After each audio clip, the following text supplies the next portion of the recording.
When the food arrived, Talia could finally release the breath she'd been holding. It was a much-needed distraction because, for some reason, she was flustered like never before. The waiter set a massive plate of food in the middle of the table, and Talia wasn't sure where to look first. There were different cuts of steaks, grilled chicken, fish, and shrimp. I recommend that you start with this. Damon placed a piece of roasted steak wrapped in bacon onto her plate. It's tender and juicy. Damon cut a bite-sized piece of steak before offering it to Talia on a fork. He'd fed her previously, so she didn't feel too weird about accepting it. She hummed in satisfaction as the flavors exploded on her tongue. It's more than just tender and juicy. It's the best thing I've ever tasted. You're right. This is delicious, he replied after taking his own bite. And the view is the best in town, he thought to himself, admiring Talia as she ate. Later that day, the armored SUV stopped in front of the pack house and Damon turned off the engine. Damon held Talia's hand tighter, and he had to fight an urge to drive away to a place where he and Talia could be alone. The big mansion in front of the car had been his home for his entire life, yet now he saw it as the place where he couldn't be openly close to Talia in case others might see them.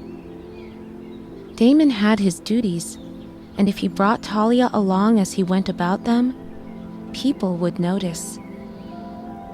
Damon didn't know if anyone from his pack would dare to act against Talia, but the news that Alpha Damon had found a girl who was more than just a hookup would spread, and eventually reach the ears of people who would want to use Talia against Damon, people who would harm her in order to harm him. Talia noticed the change in Damon's mood, and she understood that their fun time together was over. A knot formed in Talia's chest, and she wondered if this was how Cinderella felt when the clock struck midnight and she had to leave the ball because the magic was over. Damon's carefree expression had disappeared. The spell had worn off and she was back to reality. Once again, she was simply Talia. In other words, no one. Talia didn't dare harbor romantic illusions toward Alpha Damon. Still, she couldn't help but imagine that he might at least become a protector and a friend. Maybe someone she could rely on. But now his lips were pressed into a tight line, and his brows had become furrowed. Talia realized that whatever had happened earlier this morning would stay in the past. Should she thank him for the few hours he had given her? Talia didn't know what that morning meant for Damon. Had it just been his normal routine? Was he playing a game? Or just taking care of a poor girl that he'd brought home? Regardless of if it held any significance for Damon, for Talia, that morning was special, and she would cherish it as a wonderful memory for years to come. It was the first time that someone had treated her so kindly. Damon had been protective but not overbearing, and she liked that version of him very much. They'd gone to the hospital, and Damon hadn't only taught the rude doctor a lesson, but he also allowed Talia to voice her frustration. And then they had walked in the park, and she got to taste blue cotton candy and to see Damon's smiling face. Not a smile that was intense or mischievous, but a warm and honest smile that made Talia's breath catch as she wished for the power to stop time. And then they'd gone to the fancy restaurant, and she'd eaten all kinds of tasty food, and Damon had agreed to Talia working in the kitchen. Truly, it had been a morning worth remembering, perhaps the best of her life.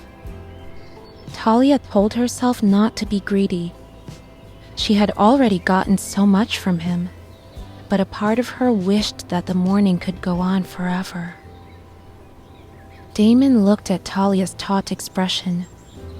He wanted her to smile again, just as she had in the park and in the restaurant, but just telling her to smile without giving a reason wouldn't make sense. Was it possible that Talia had been happy because she was away from the pack? He pushed down the anxiety that formed at the thought of Talia leaving the pack. And him. What will you do now? Damon asked Talia. His question dispelled her unreasonable thoughts about not leaving the car. Yes, the caring and playful Damon was gone, and she had to stop thinking about him. She was once again facing Alpha Damon, a man with ever-shifting and unpredictable moods. It reminded Talia that the only person she could truly rely on was herself. I want to find Stephanie and figure out the schedule for the kitchen, Talia replied to Damon's question. Damon didn't want Talia to work. He wanted her to relax and enjoy being pampered all day long. But he'd seen excitement in her eyes when he'd told her that she could work in the kitchen, and he couldn't deny her this. Steph, where are you? Damon asked through the mind link. Her response came a second later. She's restocking the pantry, Damon told Talia, which earned him a smile. Reluctantly, Damon let go of Talia's hand.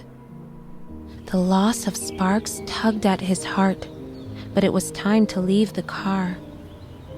Damon? Talia called. She didn't use his title, which helped lift his mood a little. He turned to her.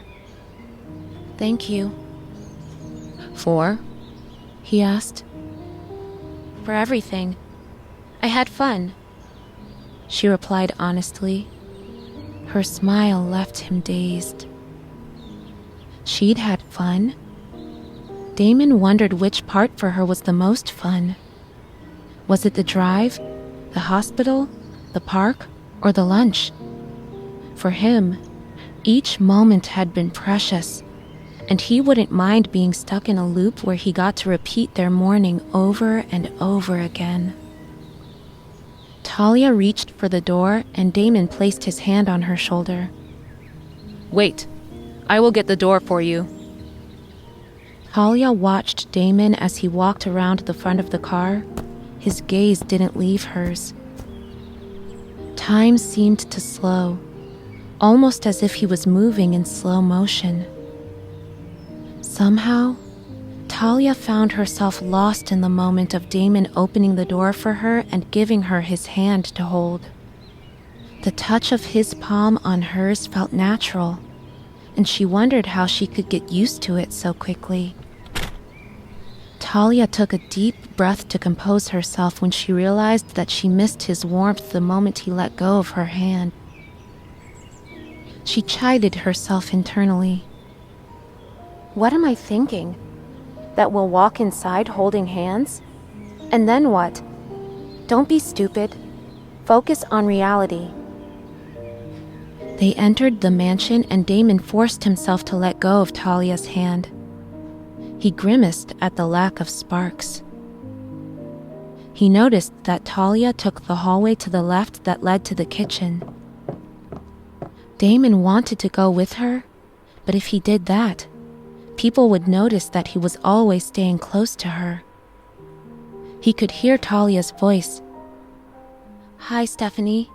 Alpha Damon said that I can work in the kitchen, so I came here to see when I can start. Oh, that's nice, dear, Stephanie responded enthusiastically. I just finished cleaning up after lunch, so there's nothing to do now, but you can help with dinner. We'll start around 5 o'clock. How does that sound?